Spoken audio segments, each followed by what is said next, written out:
Direktorat Kepolisian Air dan Udara, di Polairut, Polda Sulsel, mengungkap kasus penangkapan ikan dengan cara merusak atau destructive fishing. Pengungkapan ini diumumkan ke awak media dalam konferensi pers yang berlangsung di markas di Polairut Polda Sulsel, Jalan Ujung Pandang, Kota Makassar, Jumat, 25 April 2025, siang.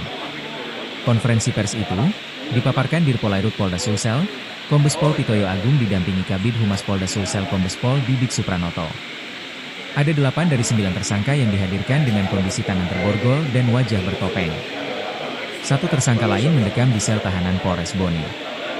Selain itu, juga dihadirkan sejumlah barang bukti alat yang digunakan menangkap ikan dengan cara merusak biota laut. Di antaranya, 3 jerigen warna merah ukuran 10 liter berisi pupuk amonium nitrate.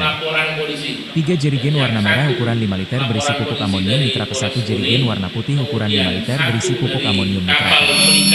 1 jerigen warna putih ukuran 5 liter berisi minyak kayu.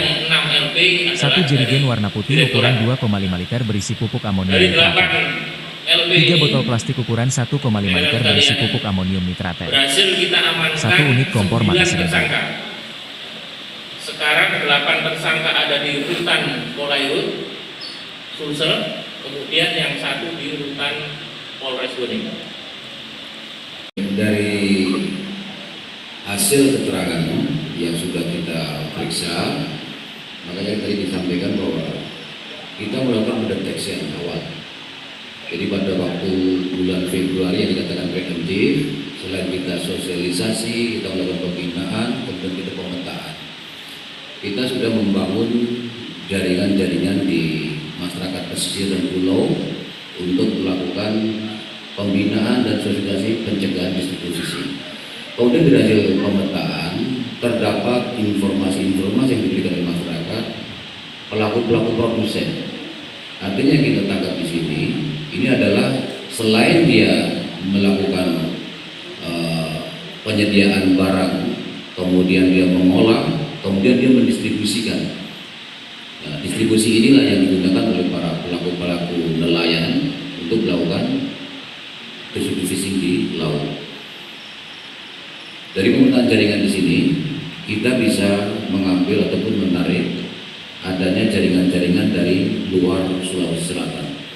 Di mana jaringan dari luar Sulawesi Selatan ini ada yang berperan sebagai kurir, kemudian penyedia barang, kemudian ada juga yang di sini sebagai penyandang dana.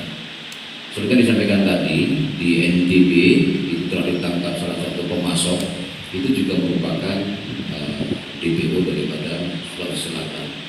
Karena perlu diketahui jaringan ini tidak hanya di wilayah Sulawesi Selatan. Barang ini masuk pabrikan dari Tauf Malaysia, kemudian melalui Kalimantan Utara, kemudian nanti disebarkan di wilayah tengah yang disampaikan zona tengah tadi. Ada yang sampai NTB, Bali, NTT, kemudian dari Jawa Timur. Dari pelaku-pelaku ini sudah kami petakan dan saat ini sudah masuk dalam daftar pencarian orang, baik itu yang di wilayah Sulawesi Selatan maupun yang ada di luar wilayah Sulawesi Selatan. Demikian. Pak, daripada perbuatan strip fishing itu sudah bisa kita lihat dengan kasat mata. Dapat kita petakan. Pertama, Sulawesi Selatan ini merupakan wilayah perairan dengan terumbu karang. Kalau kita lihat atol, itu adalah terbesar ketiga dunia. Kemudian satu-satunya yang ada di Indonesia. Dan ini ada di wilayah Selayar. Kalau rekan-rekan lihat Taman Nasional Takabonerate, itu merupakan terumbu karang terbesar ketiga dunia dan satu-satunya yang ada di Indonesia. Dampaknya ini bisa kita selam pada waktu kita melakukan penyelaman itu luar biasa, hancur total. Sedangkan pertumbuhan karang itu sangat lambat. Kemudian upaya-upaya yang sudah dilakukan bahwa kita sudah melaksanakan transplantasi terumbu karang. Kita coba untuk melakukan penanaman kembali terumbu-terumbu karang tersebut. Kemudian kita membangun social development. Download Tribun X sekarang, menghadirkan lokal menjadi Indonesia.